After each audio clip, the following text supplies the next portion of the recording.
Hey all, Scott here, and this is bad. Real bad. Hello everybody, this is Ruins, and it's finally time once again to talk about the remakes. First, some news came out that I missed. It wasn't big news. We basically got the official cover art for all three games, as well as the release dates. You'd think something as simple as the release dates and cover art wouldn't be worth a concern, but alas, I have opinions. First, let's start off with these covers. For BDSP, I don't have much to say other than who threw in a Lumina orb at the box legendaries. As for the Legends cover, honestly, it looks like I'd expect it to.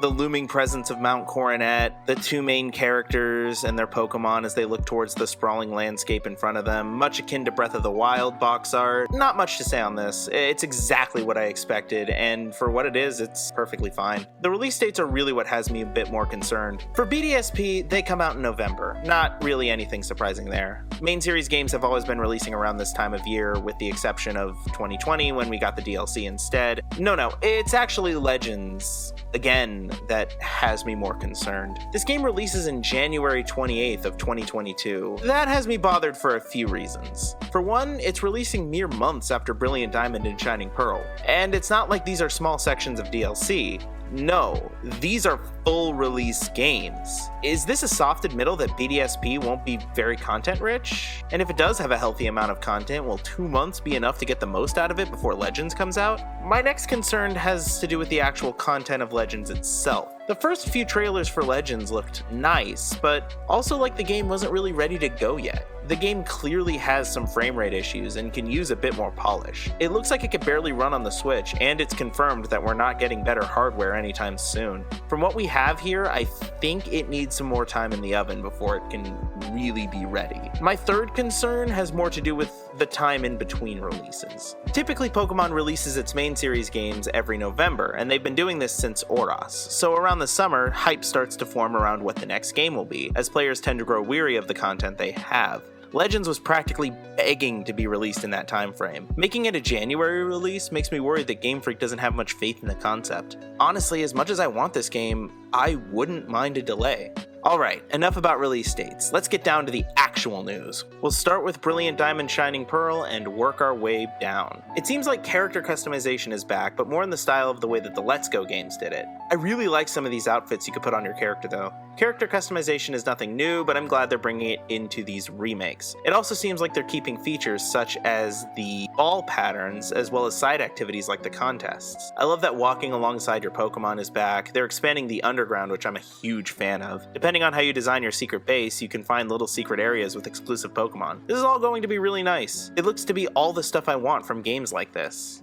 One thing I could say about this game is it seems to be aiming to be as faithful to the original as it can get. It definitely looks like this game is trying to play it safe and not make too many changes to the base material. And honestly, I'm very much okay with this. Legends seems to be the game that they're going really all in on experimentation on, and it's something that the series has never done before, so I understand why the Pokemon Company would want some sort of safety net to fall back on in case things don't work out. There isn't really much to say here. If that game is as good as those, then I'll be fine with it. Now it's time to talk about Legends, and holy heck, did you see this game? Before I gush about these games, last time we were here, I talked about how I was excited for these games in a cautious kind of way. That hasn't changed at all.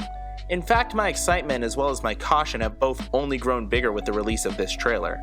There's a lot to take in here, just going off of what we've seen in the trailer. This is going to be a completely new territory for Pokemon in many ways.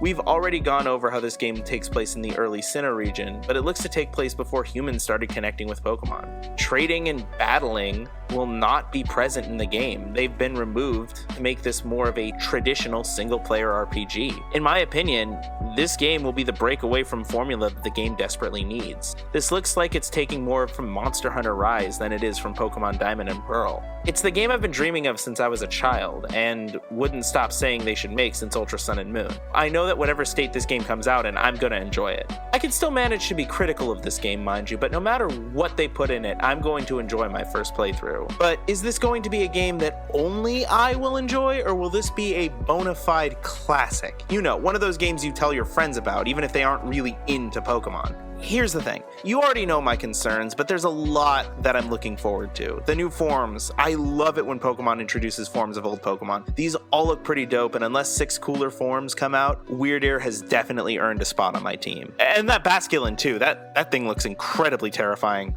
I love the fact that Game Freak is throwing everything to the side and putting every weird and grand idea they have into this game. Brilliant Diamond and Shining Pearl are the conventional ones. Like, I feel those games were announced mainly as a safety net just in case this one fails. And this is where all their effort is going into. This is where all the new stuff is coming in. Pokemon can now change their style mid-battle to favor quicker or stronger attacks. That is really going to change up the way we think of battles and allow for more dynamic opponents to force us of the options at our disposal.